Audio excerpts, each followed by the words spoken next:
I'm Bill Littauer. I'm the treasurer and program chairman, and I send you all those emails that you get from me. But Leon wanted me to be sure to remind you that we have our annual fund drive going right now. So if you haven't sent in one of our little envelopes, please do.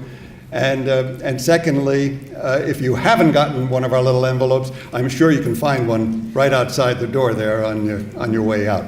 Now, the second thing is, given the subject matter and our speaker, I am sure that there are a lot of opinions in the audience here. So I just want to remind everybody that we're here to listen to Anne and confine, when the question and answer period comes, please confine your comments to questions, and let's get her opinion. Now, I will also say, in regard to our fundraising, that our goal increasingly at the Salisbury Forum is to provide people of, I hesitate to use the word, but a higher caliber, or at least maybe a higher recognition than other groups can do. And because when we started, the Salisbury Forum was just about the only organization in town providing speakers and ideas that would lead to some discussion. Now there are quite a few. A lot of authors come through, and it's great. However, we are now trying to say, who can we bring that maybe other organizations won't be able to, make us a little unique? And Anne is one of them. We're also going to be bringing in Adam Gopnik from the New Yorker, who's been all over the place and a fabulous writer, in December 3rd, I think, and December 2nd. And then in January, our movie will be Newtown, the documentary. Very good. It's going to be on CNN, but if you don't catch it on CNN, please come to the movie house in Millerton and see it for free with us. And we'll have the producer there as well to talk about the years that she put into doing this documentary. And then we have the man who actually knows what the refugee crisis in the world is, George Rupp, who has been in charge of refugees both in a private organization and at the United Nations for many years. The environment with, what's his name? Calamy, I'm losing it. It comes with this color hair. But in any event, as you can tell, we're trying to broaden the categories and the variety of programs that we do. So I hope you'll join us in this in the future. Now, I would like to turn things over to Eliza Close, one of our board members who also has worked closely with our speaker for tonight and can tell you more about her.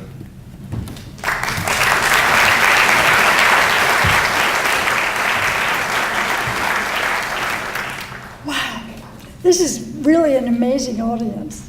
This is great. And Anne is a good friend of mine and a terrific newscaster.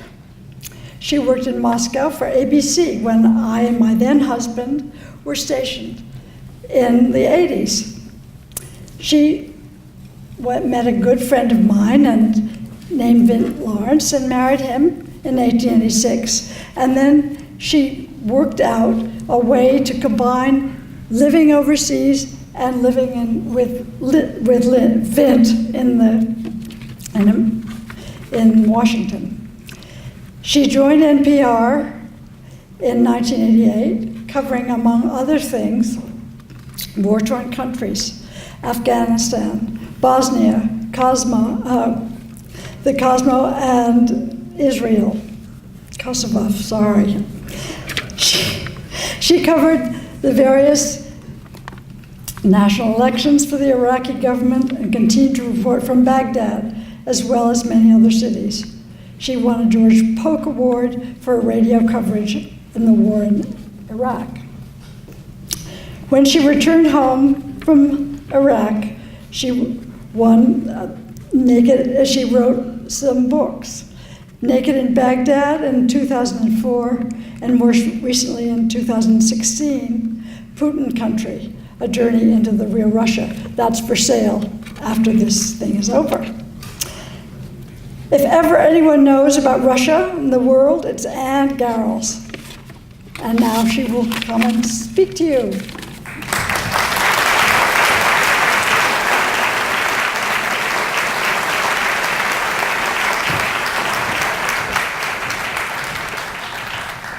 If anyone knows about Russia, that's the question. Thank you all for coming. Can you hear me? Is that clear? Good. I warn you in advance, I'm not going to make any of you terribly comfortable.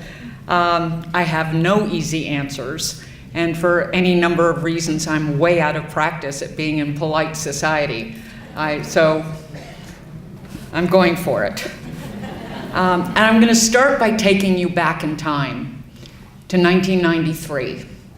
I had just arrived back in Russia, a new Russia, independent Russia, as a correspondent. I had been there before from 78 to 82, as Eliza mentioned, and I had asked my husband, or when we were courting, I said, well, I'd really like to go back to Russia if I can ever have another assignment there. At that point, I had been kicked out. I was persona non grata, and this was 1985 or 4. And that was the easiest promise he says he ever made. Of course, you want to go back? No problem. I couldn't even go back with the Secretary of State then. His plane was held up in Helsinki when I was on it. Because the Soviets then didn't want me in the country. Well, lo and behold, Gorbachev came in, the world changed, the Soviet Union fell apart, and I think the person who was probably most upset about that was my husband.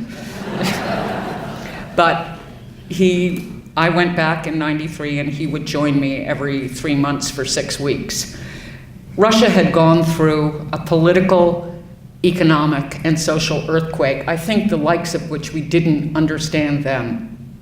I mean, everything Russians knew and relied on disappeared. Now, I was based in Moscow, but it became increasingly clear as I traveled the country that Moscow was not Russia, which is what every Russian will tell you. And so I wanted to find a place that I could cover consistently. I was traveling all the time, but I would go to one place to do something specific. But I wanted to find one place out of Moscow where I could go continually, where I would get to know people, where I could track their thoughts and the evolution, and in the midst of madness. And how to choose. It could have been anywhere. So I threw a pencil at the map late at night, and it landed in Chelyabinsk, 1,000 miles east of Moscow. I'd never been there, but it became my home for the next, from 93 until today.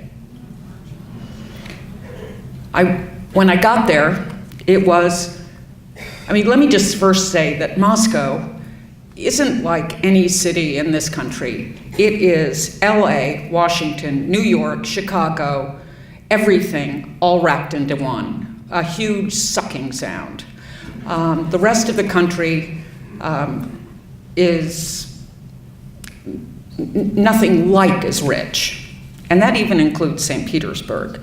But Chelyabinsk was a typical industrial city.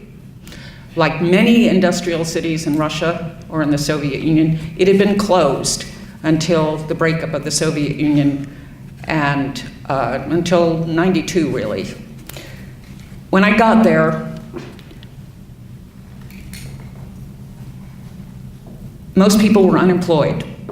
The factories were being pillaged by greedy bureaucrats who were selling off raw materials. No interest in the future, just getting what they could. Men were almost exclusively unemployed. Women were going out as traders, going to China to buy cheap produce and products, selling it on the streets. Engineers, scientists, you name it. It was devastating. There were some new opportunities, but inflation was in the triple digits. Everyone was grabbing money.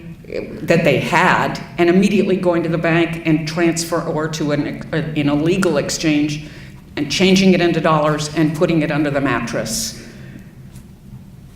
New opportunities, well, there were companies were starting up where you could make steel doors because theft had become a huge problem. I know a man who started a funeral business because no matter how poor you are, you die. And factories that had long been doing funerals stopped doing that. He did well because the mafia, which was emerging then, even in Chelyabinsk, they wanted elaborate funerals and were willing to pay, and ordinary people, well, they'd scratch together whatever they could. Eventually, however, the mayor of Chelyabinsk and a subsequent governor demanded such enormous payoffs, murdered his deputy when he didn't pay off, and threatened his life, so he's gotten out of that business. The state stores collapsed, as I say. There were no loans. Only people with access to Communist Party funds essentially were able to start new things. The mayor, an alleged Democrat, started up a company making for roads, not bricks, so paving stones, and made a fortune and built one of the new mansions that were appearing on the outskirts of town. There were no medicines, there were no x-ray plates, there was nothing. I had enormous access, though, at that point, much better than in Moscow. I was able to go to government offices, I was able to go into hospitals, I was able to go into schools. At that point, in the mid-90s, Russians still had romantic ideas about the West. And NGOs were coming in, they were helping with medicines. They were inviting Russians to come on exchange programs, even from Chelyabinsk, to come to America, to go, other countries were doing the same thing, where they were getting new knowledge, new contacts. But the corruption that began under Yeltsin got worse and worse. And people increasingly began to say to me, wait a minute, where's this coming from? Jeffrey Sachs? Americans who are coming in and who are the advisors to Yeltsin? Gradually, things began to change. And in 1996, Boris Yeltsin stole the elections in Chelyabinsk, which were won by the communists. And with our connivance, we said nothing about it. And people weren't too thrilled about that. Increasingly, the economic policies enriched a few, the oligarchs, while inflation ate everyone's savings. And it got worse in 1998 when Russia defaulted on its debts. Gradually, I saw, as I kept going back, people became more and more disillusioned with the West. And they became disillusioned too because the US promised not that it wouldn't expand NATO, but that it wouldn't take advantage of a crippled Russia. And the expansion of NATO right up to Russia's borders were perceived to be taking advantage of a crippled Russia. The bombing in Serbia, a Slavic country, a Russian ally. I mean, whatever the merits of it. I mean, this wasn't passed by the UN. It was perceived to be a slight. Bit by bit, bit by bit. And when a drunken Yeltsin essentially handed over power to the unknown Putin, I mean, he had held high-ranking positions, but really was not much of a public figure. He was young, or younger. He was healthy. He wasn't drunk. And there was a collective sigh of relief. And there was more relief on the way. Oil prices and prices for raw materials soared. Suddenly, starting in 2000, Chelyabinsk was transformed. People could get mortgages. They could get loans. New companies started. Pensions were being paid. Healthcare dramatically improved. You began to see doctors opening private clinics. Now, that's good and bad. The government is increasingly relying on doctors opening private clinics because they're not supporting the medical system as they were. But I got back there in 2012, and I was there for 3 months. For the next 3 years, each year I would go for 3 months. I was retired. I could spend a concerted amount of time. And there were cafes in the main streets. There were good hotels. There was Escada, Chanel, no, albeit for the rich, but there was H&M, there were Mango, the huge range of things for consumers. The women were unrecognizable, gorgeous women walking down the street. I mean, none of this babushka business. You know, they went to curves. They were in much better shape. They were going to exercise classes of all ages. Now, I had been out of Russia in 2010-11 in Iraq. And I had been reading the New York Times, and I had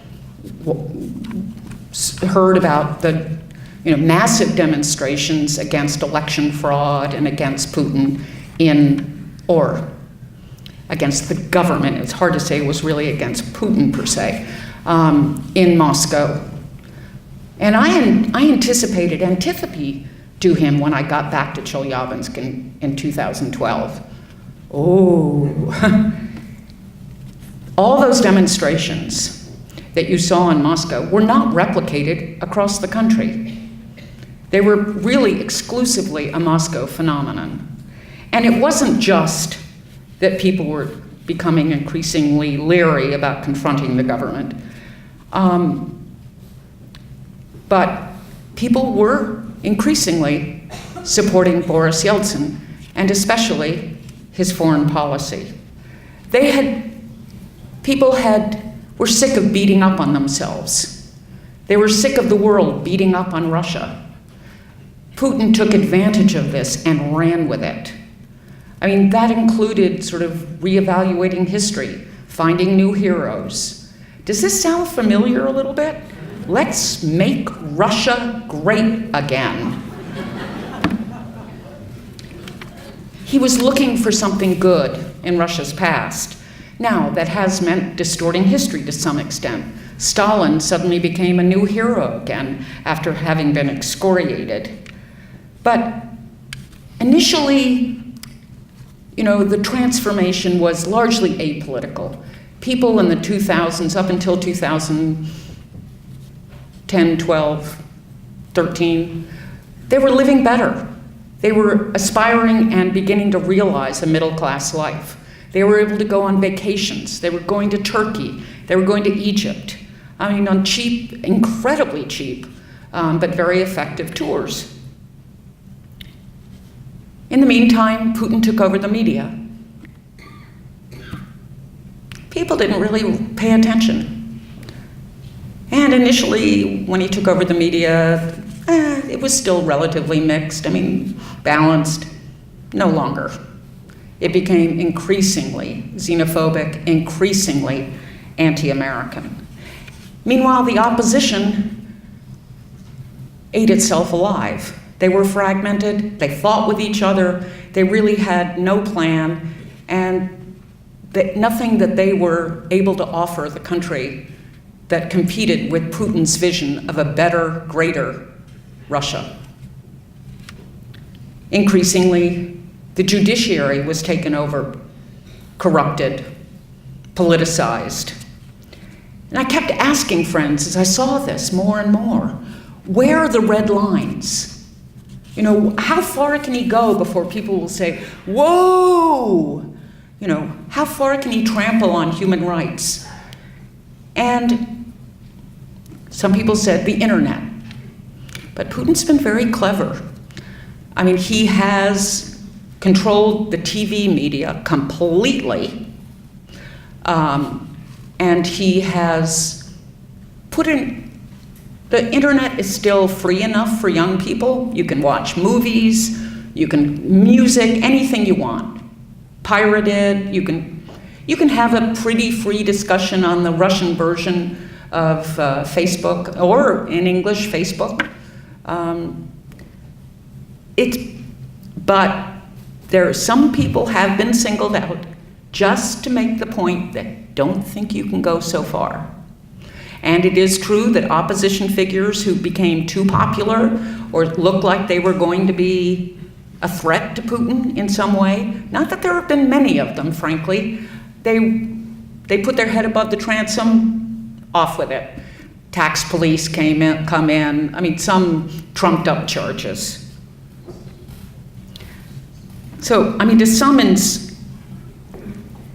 mean, grievances against the West grew and grew, and he played on this, and the media is just hammering it in every day.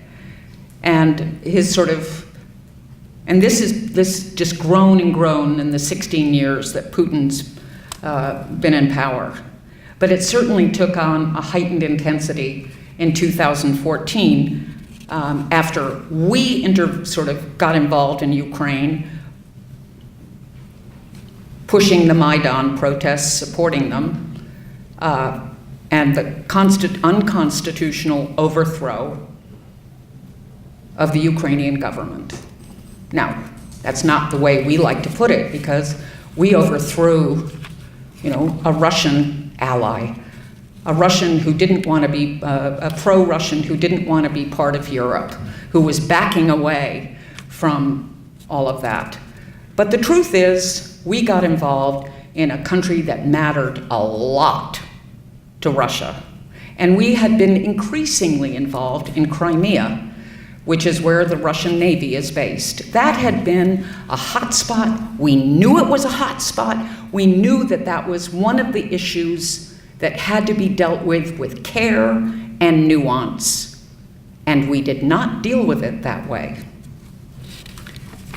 Putin was able to explain the subsequent economic recession when the oil went down, oil and gas prices plummeted, by sanctions. Our sanctions didn't do that much to the economy. In fact, Putin's sanctions against European imports of food were far more damaging to average Russians. Price of food soared in Russia as people's salaries were cut literally in half. Most of my friends who had been making, it doesn't sound much, but $1,000 a month, are now making $500. Is there a protest? Is that yet another red line? You kept asking, okay, guys, so? Well, it's both a combination of support for Putin, which is in the 80+%, and fear. A friend of mine refused to go to a Putin rally, and she worked for a museum. She wasn't a high-flying government official, but when she didn't turn up at the rally, they turned off her computer at work and put her new office in the unheated basement. She wasn't fired, mind you. She thought she was lucky. A lot of people in Russia at this point are if they've made money, they don't want to lose it. Stick with Putin. Otherwise, the tax police will be on your doorstep. And also because you kind of like what he's doing, sort of. People are hedging their bets. Those who can are leaving the country, putting their money overseas. The brain drain is astonishing. There's a very, very good high school in Chelyabinsk where I would go every time and talk to the kids. And it wasn't so much that they were against Putin or against the human rights violations, but they just saw much more opportunity in the West. And these were bright kids who could get into Oxford, Cambridge, Harvard, Stanford, MIT. And that's what their plans were. I had friends in Chelyabinsk who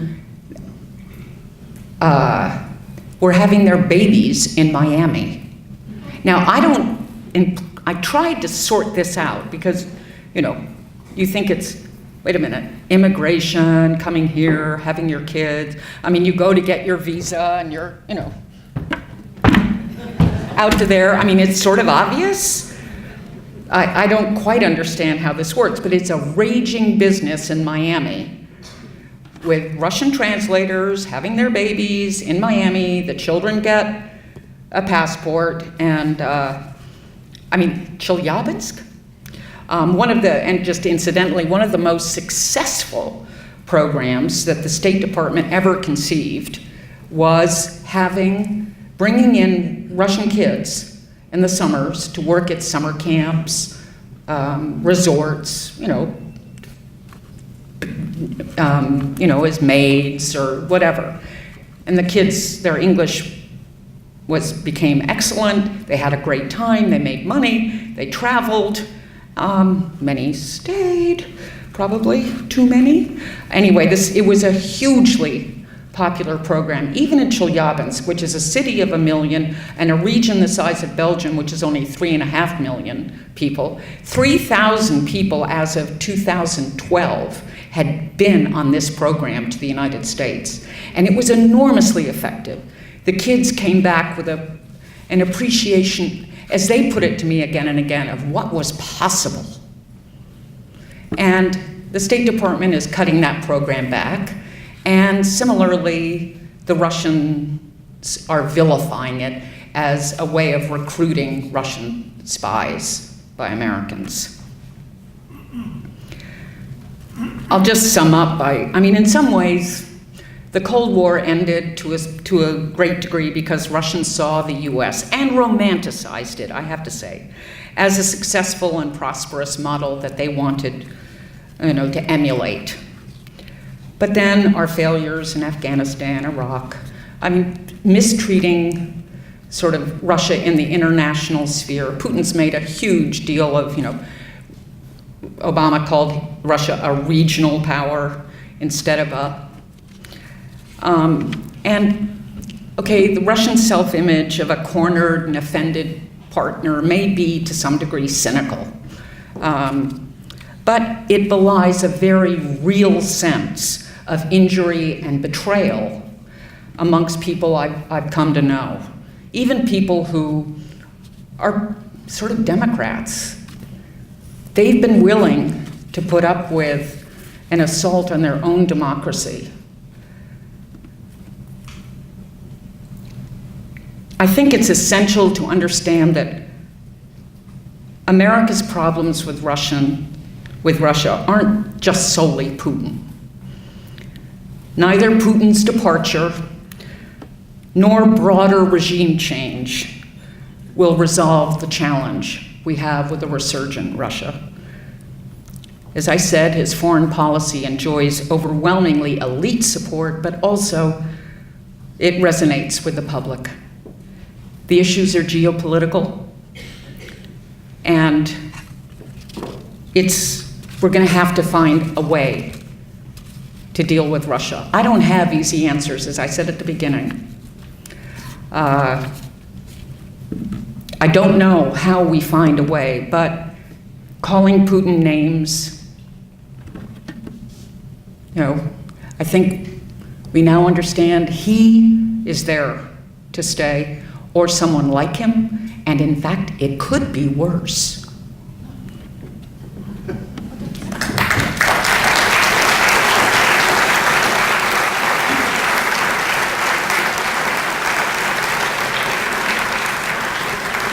Okay, questions? Okay, God. A simple question. You mentioned that we were quite involved in Crimea. That we were quite involved in Crimea before the annexation. What's the nature of our involvement? NATO was pushing the boundaries about moving into the Black Sea port there, which was a pretty aggressive move and encouraging I mean, certainly encouraging the whole question about Ukrainian integration into NATO and the EU. Ukraine, at this point, does not merit being integrated into NATO or the EU. It is, even under the new government that is not pro-Russian, it is as corrupt, as divided. And the Russians are playing on all of this. The Crimea was largely Russian. And I would just say, while many of the friends I know in Russia, not just Chelyabinsk, but let's take Chelyabinsk, when the Russians did their dirty game in Crimea, we don't call it the anymore, sorry.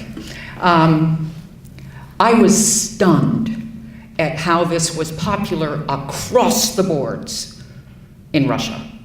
I mean, amongst human rights activists, I mean, it was astonishing.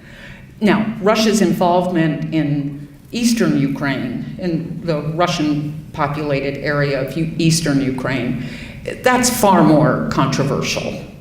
But Crimea, that was Russia. I mean, you may not know the history, but I mean, Crimea had been historically, I mean, it was once upon a time Tatar, but it had been for centuries part of Russia.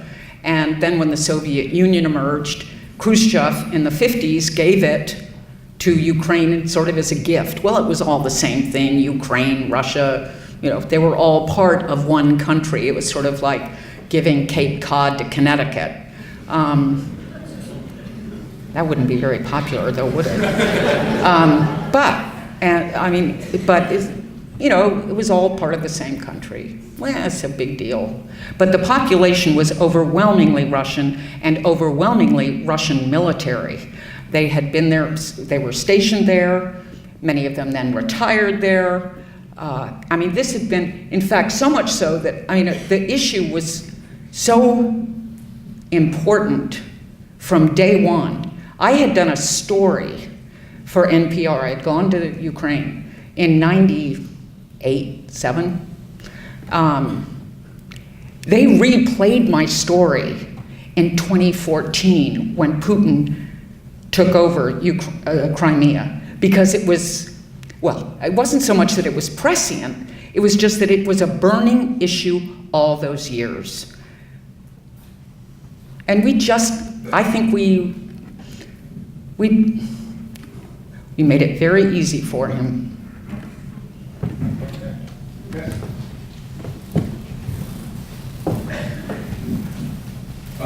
I just read in today's New York Times that Hillary Clinton has a particular, almost personal dislike for Mr. Putin.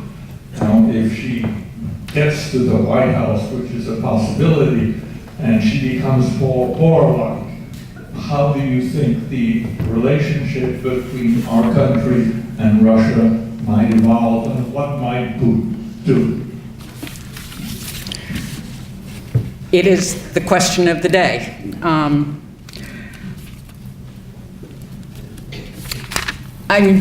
I think Hillary Clinton has made some mistakes by sort of calling Putin names, which is not a smart thing to do.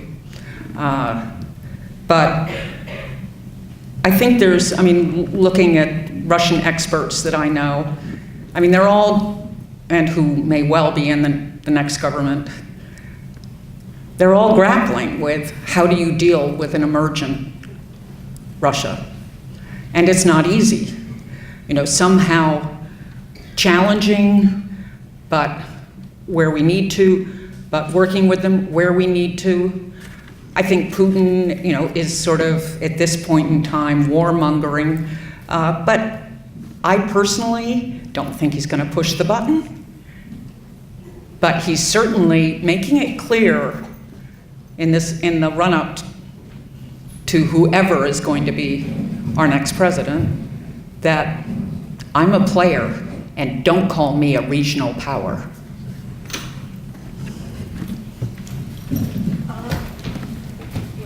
Hello.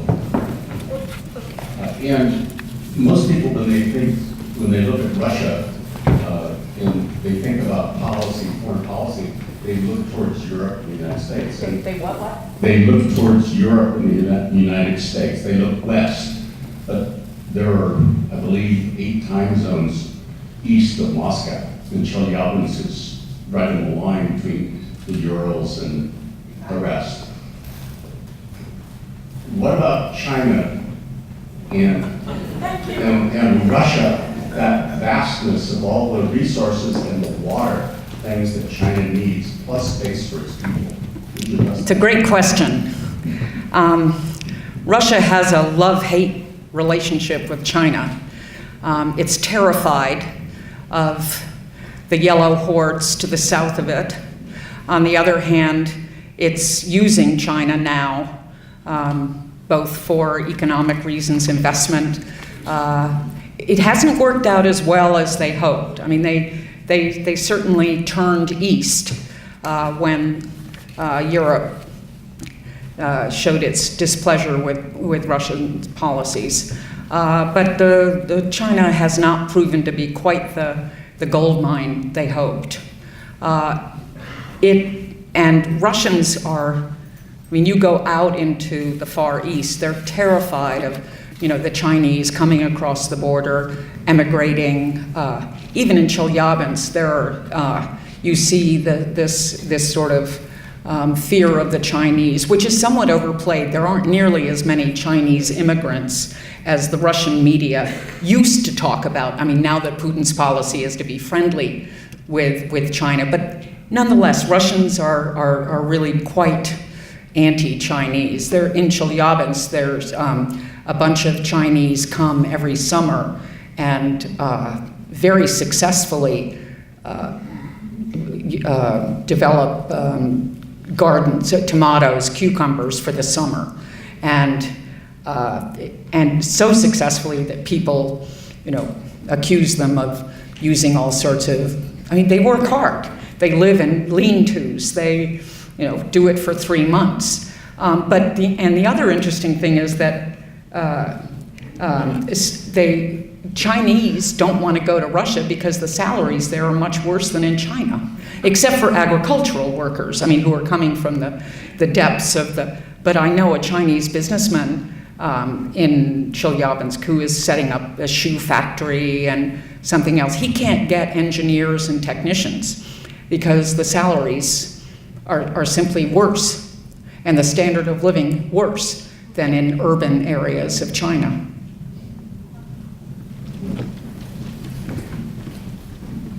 Can you talk about the hacking? Oh, I wish I could. Oh, no. Can I talk about the hacking? The Russians are really good at it. There have been repeated cases of Russians being arrested. In fact, 2 of the most successful hackers lived in Chelyabinsk and came to America, and they got caught here, were arrested, served their jail time, but one is so talented, he now works for the US government. I don't know for a fact. Putin's having a field day, and they probably did hack. The FBI has been a little sort of fuzzy on but they probably did. I find it absolutely plausible. They're probably, having fun interfering. Now, but it would go to another issue. That's sort of the modern way of interfering. In the past, we hack. The Israelis hack Iran. Really. Our indignation can be, and one of the other things, I don't agree with this, but many Russians, Putin believed, his relationship, when you talked about Hillary Clinton, their relationship is pretty toxic. And he believes very much that she was behind sort of opposition, creating the opposition, fueling the opposition to him and the demonstrations in 2010 and 11. And there is no question that the people who were behind those had very close relations with the US, very close relations with Mike McFaul, the US ambassador. I mean, I believe that American NGOs have done a huge amount to promote democracy and especially civil society. But it got a little close to the bone on politics. And as Russians would say to me, would you let the Russians get involved without, I mean, you have to say where you get your money from. You have to say that you're a foreign agent if you get money for certain activities from outside the country. So it is a bit of a double standard. I do think we did remarkable things, and I do think the Russians overreacted, though, and close friends of mine now in Russia, and especially in Chelyabinsk, who were doing remarkable human rights work and civic society work, have been labeled foreign agents. Now, that doesn't sound so bad in the United States. When you translate it into Russian, it's very loaded. I mean, it's a Stalinist term, and and it means that everything you have to say all the time, that I am a foreign agent, and and you also have to pay huge financial penalties if you are so declared. So I'm sort of off the point, but the one thing I wanted to mention. Do you think he wants Trump? Excuse me? Do you think Putin wants Trump? Do I think? Do you think he wants Trump to win? If he wants Trump to win, he's crazy. But I think he just wants to have he's having a field day. Who wouldn't? The rest of the world is looking at this, just like, whoa! And Putin is the Trump phenomenon, as I said earlier. He's playing, and we're nothing like as wounded as Russia is. Russia really, truly is, they have such an identity crisis. Why? I frankly don't understand my own country. I think I understand Russia better. Excuse me. Annie, you mentioned that some of the then emerging Russian middle class in the late 1980s, 90s, that they suddenly looked at this country and felt disillusioned with the hopes that they had as an example. And I was wondering to what extent do you feel that this has been, in the intervening years, has been reinforced by the growing class divide in this country? I think it really has been reinforced. And I think that our greatest strength is that we'll be in the future, if we can address our own problems, address things like the economic divide, address things like racism. You can't imagine how the rest of the world at this point is reporting about America. Guns. Countries are now putting us on the list of countries where you have to be careful, on where you shouldn't travel. This sort of place, the kind of list we have where it's Nigeria, so I think our greatest strength and our greatest defense against Putin's propaganda is to get our own house in order, or begin to.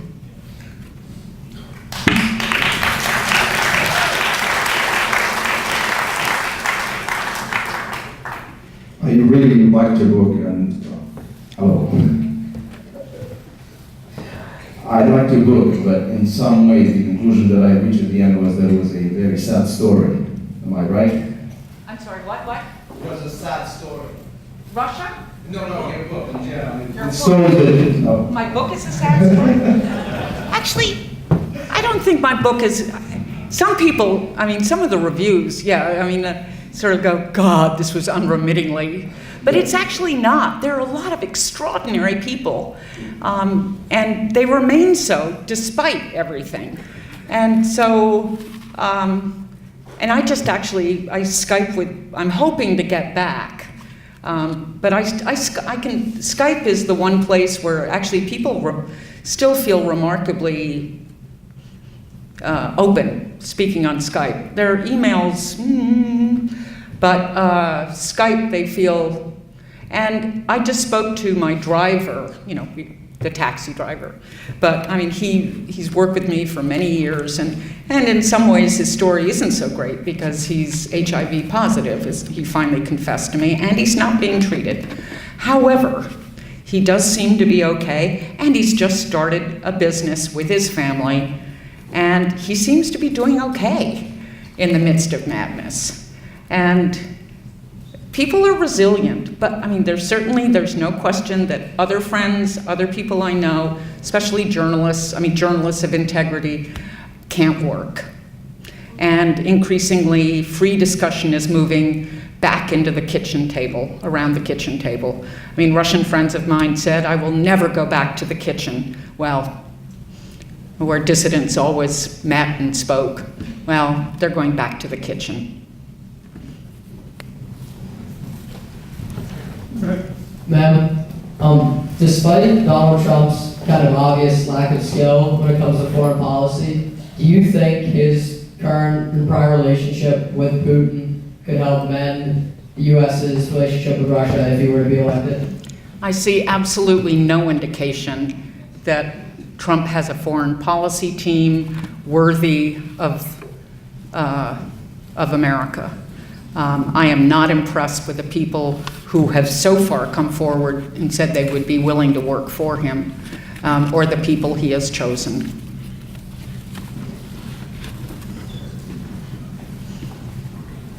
I'd like to say thank you. Looking forward to Russia in the future. I want to go back for a minute and suggest that in the time of the czars, it was an oligarchy. When the revolution came, it was an oligarchy. When Maoist people took over China, China is now run as an oligarchy. There is no history of democratic process and structures in Russia, so even when they were wistful and romanticizing America, they had nothing in their own heart to go on. So there is a very dark future for this, and I don't see, if Putin leaves, he's only going to be replaced by somebody just like him, unless they can do something different. How can they do that, and how can we help them? Well, I think it takes patience.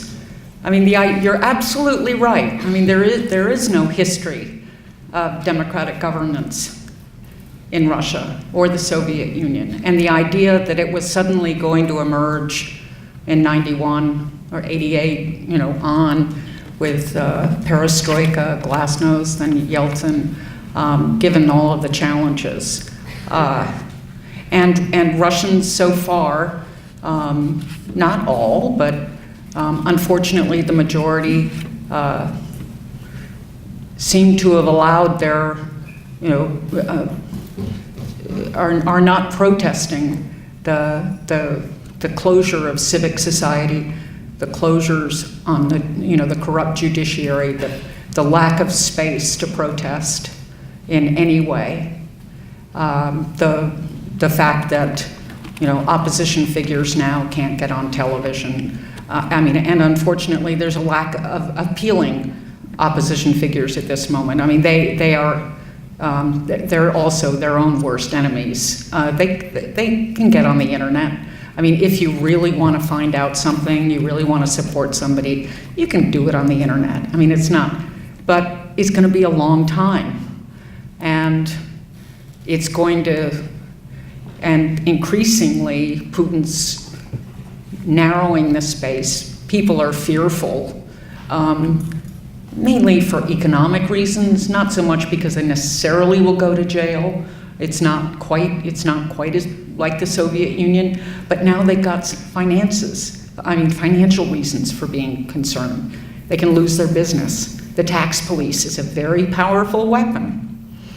And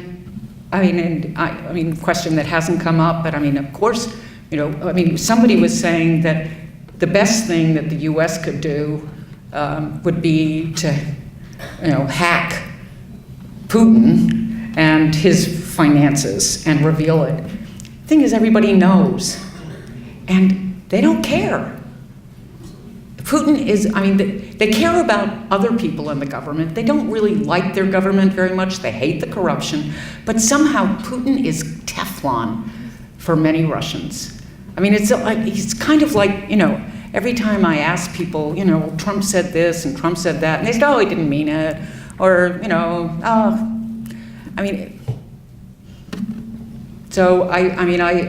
it's going to take time. And I don't know what the trajectory is, but I do think that Russians want to be part of the world. Eventually, they're going to get sick of being isolated. How vulnerable is Putin to his own economy? How weak is the economy? It's, the new art of Kremlinology, and I don't know. Looking at just sort of, Chelyabinsk is a microcosm. There's no question that there may not be any active or productive opposition to Putin, but you see very definite schisms in the government, power plays, the KGB or the FSB as it now is. There are real political games going on, and nasty ones, and it's very hard to parse. And my intelligence, I don't think anybody's intelligence really about Putin and his inner circle. He's changed a lot of people in the last few months in key positions. And certainly on the economy, if it doesn't get better,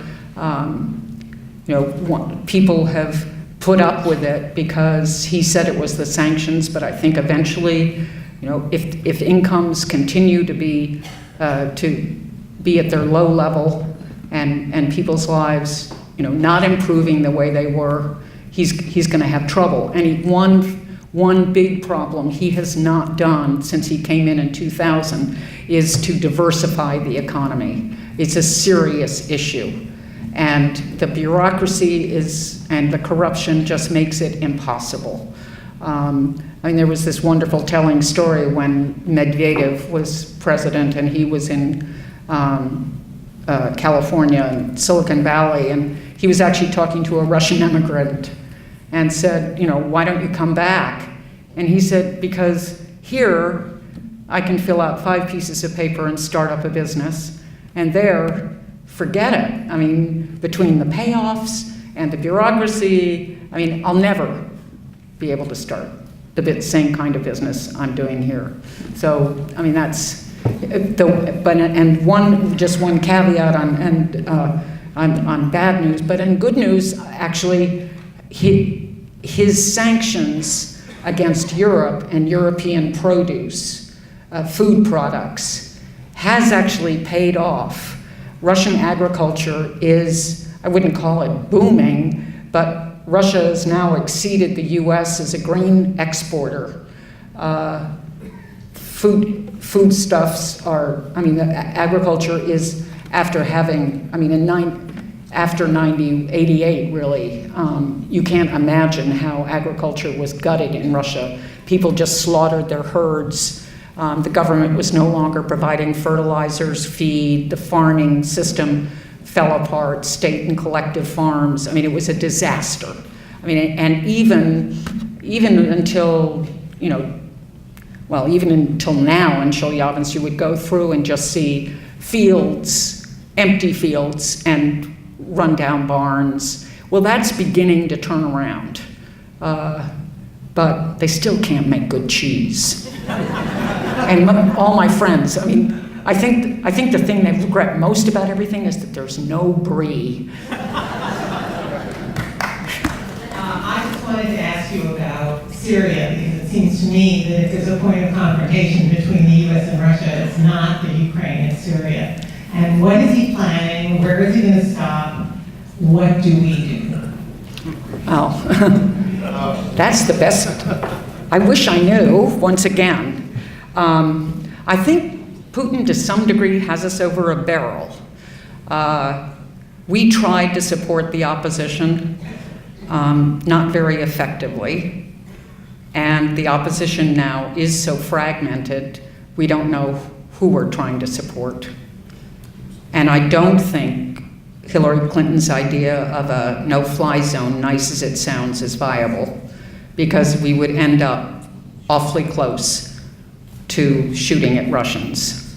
And I think it's very dangerous. I don't think it's realistic. I don't think the military thinks it's realistic.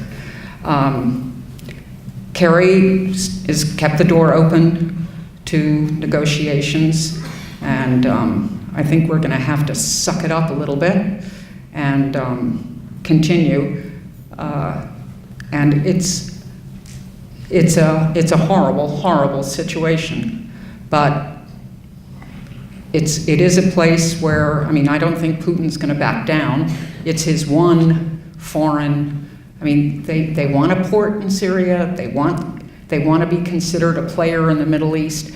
And I mean, one thing that, I mean, Russia has a huge Muslim population. And unlike this country, where Muslims are dispersed across the country, in Russia, they're fairly, they have indigenous lands. They're theirs. I mean, whether it's down in the south, Dagestan, Chechnya. I mean, and Russia has a real issue with fundamentalism. It's not handling it terribly well at home. So it is something that we should be able to work with them on, but it's they I think surprised us by sort of coming in late in the game, seeing an advantage, seeing support for Assad as being a possibility, and that's just a reality. And we're not in a very strong position at this point. Anne, thank you for a wonderful evening. You talked about Crimea and, of course, being heavily populated by Russians, and we treated it as a fait accompli when Russia ceded it.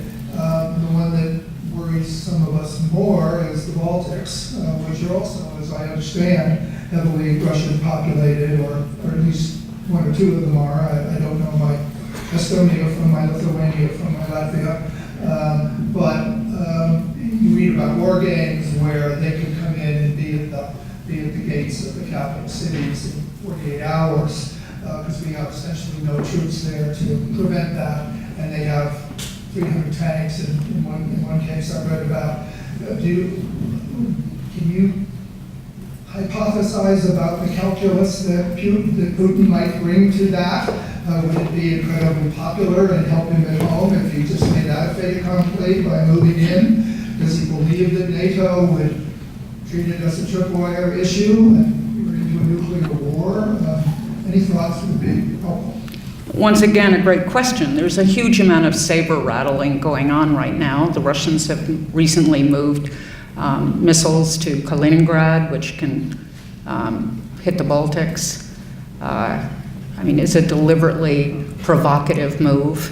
Mind you, one could say that moving NATO, expanding NATO, a Cold War structure, was a provocative move. I wish we had done things differently in the 90s, but it's now a reality, and we have to figure out a way. I don't think that Putin, Ukraine is one issue.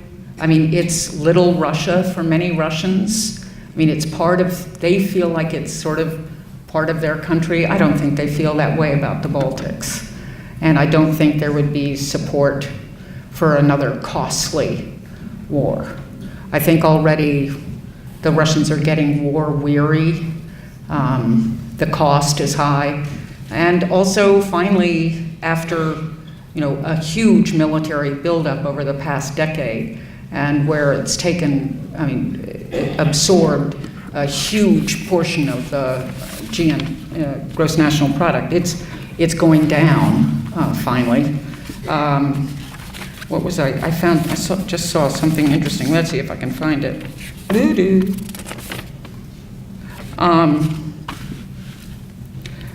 Yeah, and and this comes to your question less specifically about, but the backlog of unpaid wages, and I've certainly seen this in Chelyabinsk, has reached an astronomical $56 million in Russia. That they keep people employed, but they just don't pay them. And the number of strikes around the country is growing, and labor unrest. So it's not alarming yet. You're not seeing the huge demonstrations that you saw in Moscow in 2010 and 11, but there's unhappiness, and we'll see what happens. And it could mean that will that make Putin more belligerent in order to have a war? But that's why dialogue. We've got to talk to them. I agree, couldn't be more important. My question, I have experience in Birobidzhan, in Khabarovsk, and in Moscow. And in '98, in Birobidzhan, the army hadn't been paid. Birobidzhan was an army city, which not paying the military at that time was devastating. I'm assuming that Putin is making sure that the army is paid, and that segment that is completely critical is in his corner. I'm concerned with that experience in the Russian Far East, the riches of the Russian Far East. Because that border lands with China, and then the tremendous natural resources there. He's arrested, that was at the time I was in Khabarovsk. There were all sorts of representatives for foreign investment to try to grab a share of that richness. My question is, what's going on now? Because I understand the oblasts have been changed, and I'd like to know, those are regions that have very few people in them, but a lot of richness. What's happening? I'm not sure I understand the question. You didn't understand the question? I think the question is what's happening in the Far East, where there's lots of resources, natural resources, very few people. Who's going after them now? Yeah, well, they're trying. Putin's trying to get people to move out there, and encouraging even foreigners to come in. But with no infrastructure, you can't. It's hard to start from scratch, and there's no money, and investment is down at the moment. So I don't think there's no real change there, and for a while, as I was saying earlier, there was a lot of sort of hysteria in the Russian media a few years ago about the Chinese moving in by droves, and that really wasn't entirely true. It was pretty hysterical, and now the media doesn't say that because Putin's trying to encourage good relations with China. So I don't know. The natural resources are Russia's sitting on a huge, but they need investment money desperately, and that's not going in at the moment. They're pretty much, even on their oil and gas, the infrastructure is wearing out, and they desperately need Western investment to improve that. And sooner or later, that may be impact their relations with the rest of the world when this isolation doesn't play out the way they want it. We'll see. Last two questions. Hi, I have a question. What are the young Russian people thinking about their situation right now? Do you think being born in a post-Soviet era and having access to the internet is making them more liberal and democratic, that they might be able to brighten up the future of Russia? Mm-mm. More selfish. They want a good life. They want to get a decent job. They're pretty apolitical. If you push them, I mean, I asked the kids, these incredibly smart kids, who their heroes were, and many of them put Stalin on the list. And they also put John F. Kennedy. It really, and rock stars, and it was all over the map. But I don't see them being at all politically active. I see them being selfish. Okay, last question. What can you tell us about the discussion around climate change in Russia? Don't hear a word, frankly.